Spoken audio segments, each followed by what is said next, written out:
Good morning to all my vintage reaction fans once again. Hi family, it's been a couple of days. I'm a little down under the weather just a little bit, but it's all good. I'm chilling back, relaxing, sipping my coffee, got my heating pad going, wrapped up in my favorite blanket. But yeah, so excuse me today. My videos might be looking a little off, but that's okay. Doesn't really matter.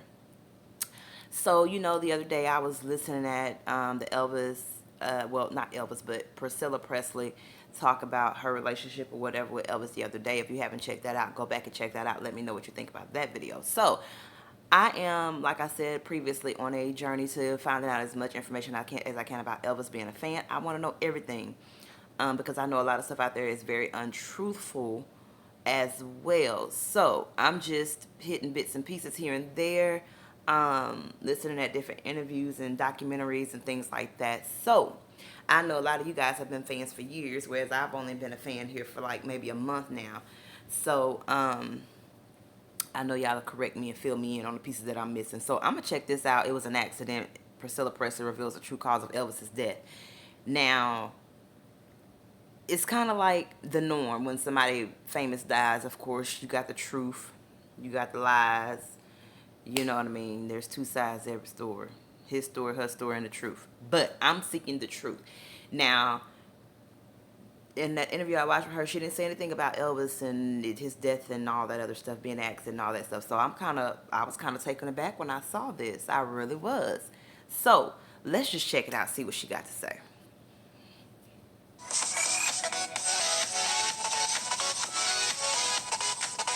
It wasn't an accident. Priscilla Presley reveals true cause of Elvis' death. When Elvis Presley passed away in 1977 at the age of 42, the world was devastated. Elvis was... Wow. So him and his mom both died at the age of 42. That's a very significant number. That's wow. one of the greatest influences on music in the 20th century, and one of the most popular performers to ever live. His untimely death was a shock, not just to those who loved him as an entertainer, but to the people close to him. However, at least one person says she wasn't completely surprised: his ex-wife, Priscilla. Priscilla Presley shared her perspective on her late husband's life and death in the HBO documentary Elvis Presley, The Searcher. The 3-hour film is a 2-part documentary produced with the cooperation of Graceland to bring the public details about Elvis' life that have never before been shared. Perhaps the most shocking of these is the fact that, according to Miss Presley, Elvis didn't die of an accidental drug overdose. She believes he committed suicide.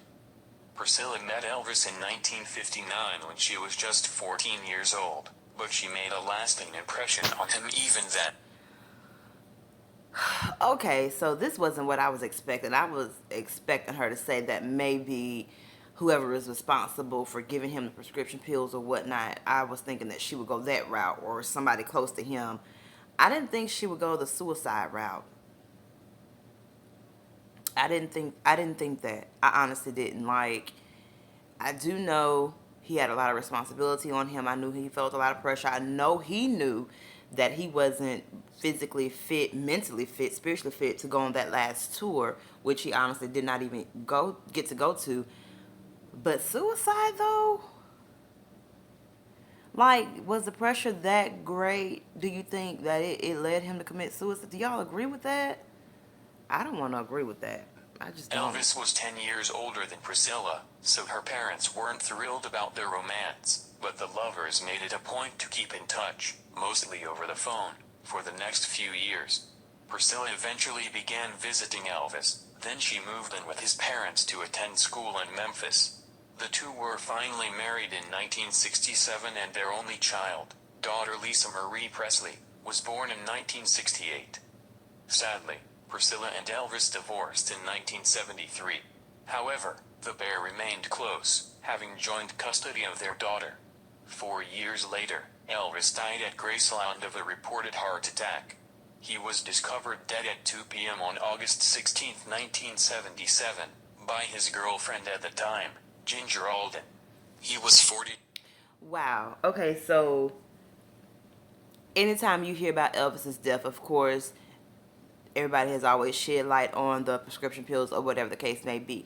This is my first time hearing it that it was a heart attack that actually killed him. So I'm confused now. I'm confused because in the beginning it was said that she said that it was suicide. She think it was suicide, but now it's saying that it was a heart attack. Like, what's the truth behind his death? 2 years old, according to Daily Mail. Although the cause of Elvis' death was ruled a heart attack, it was believed to have been brought on by drug addiction. He had overdosed on barbiturates twice that year.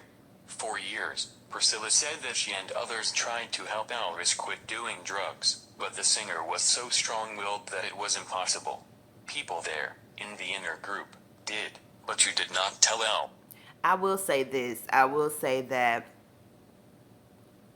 I can understand the train of thought when it comes to the prescription pills, being under that amount of pressure, trying to, because, I mean, him being the man that he was, it wasn't that he was just a great singer, great performer, great father, great husband, great friend, any of that stuff, but it came with so many other responsibilities, like the people that you're surrounded with becomes family.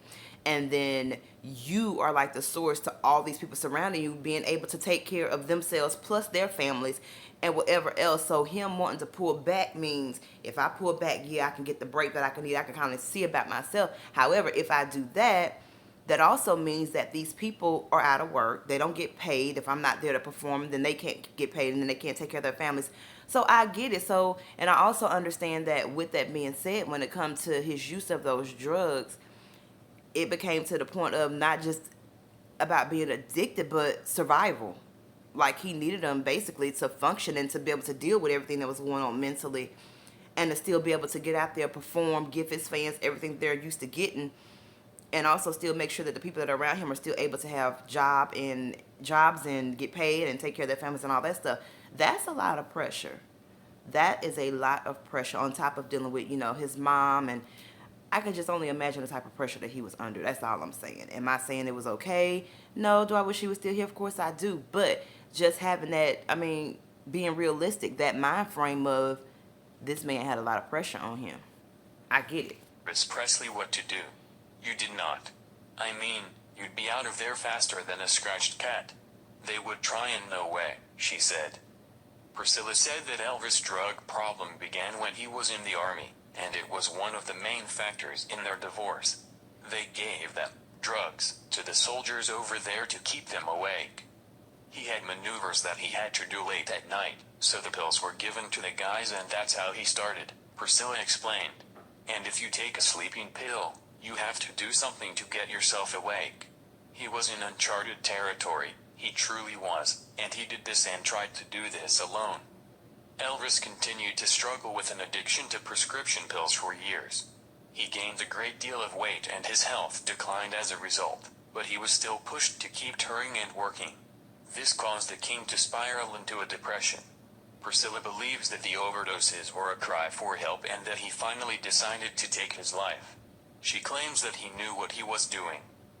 This bombshell comes after 2 letters were unearthed showing the depth of Elvis' depression. The first letter was discovered by Joe Esposito, Elvis' road manager, next to the legend's lifeless 300-pound body on the day he died at his Memphis home, Graceland. Wow. Esposito said that he burned the letter to hide the explosive contents from Elvis' family and investigators. He also removed the attic stash of prescription painkillers. It was better to protect his family and his legacy by hiding everything, the note and his pills, said Esposito, adding that in the letter, Elvis confessed, losing Priscilla was the greatest mistake of his life, and he couldn't recover from the heartache. Esposito also said that Elvis revealed he was embarrassed I can't kick drugs and felt betrayed by his overweight body. The second note, written in January 1977, 7 months before Elvis was found slumped over in his bathroom, paints a clear picture of a man at the end of his rope. I need a long rest, the legendary singer scribbled, according to Radar Online. I'm sick and tired of my life. If it wasn't for my prayers, I think my life would end. My willpower is almost gone. Elvis sent the second message to Billy Miller, a member of the Memphis Mafia, who kept its contents secret until now. The handwritten note appears to be genuine, said Elvis' stepbrother, Rick Stanley. To me, it's a clear indication that suicide was on his mind. This newly discovered information sheds light on the tragic and mysterious death of one of the most iconic entertainers in history. Considering the letters Elvis wrote so soon before his passing, it would seem that Priscilla is correct about his cause of death. Although Elvis' death was originally reported to have been a heart attack, it now seems possible that he deliberately overdosed in order to kill himself.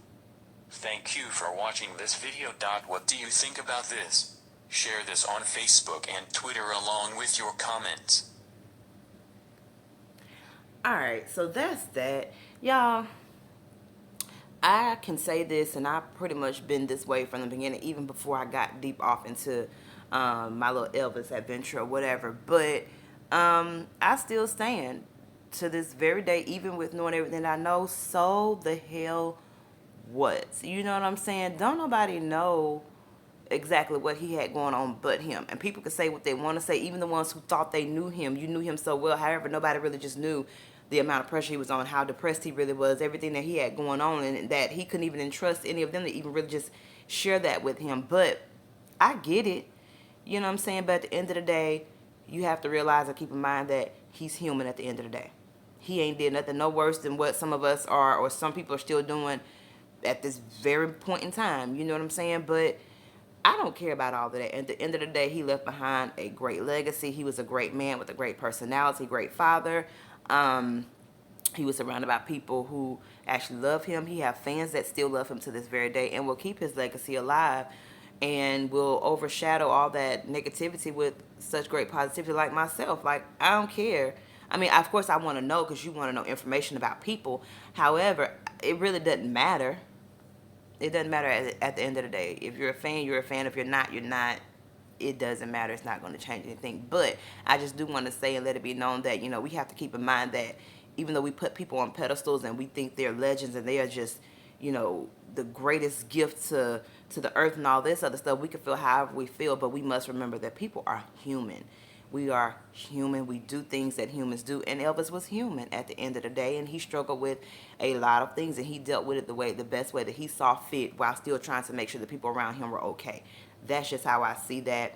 That's what a man does. He makes sure that his family is okay and that his family is provided for and all that good stuff. But that's just me. I'm old-fashioned, a lot of my beliefs or whatever, but it is what it is. But like, comment, subscribe. Let me know what you think. I wasn't going to put my face on screen because I'm just not feeling it. But I did want to hear this, especially when I had just done this interview on Priscilla or whatever. But stay tuned. I'm not done. I got a few more videos that I want to do today.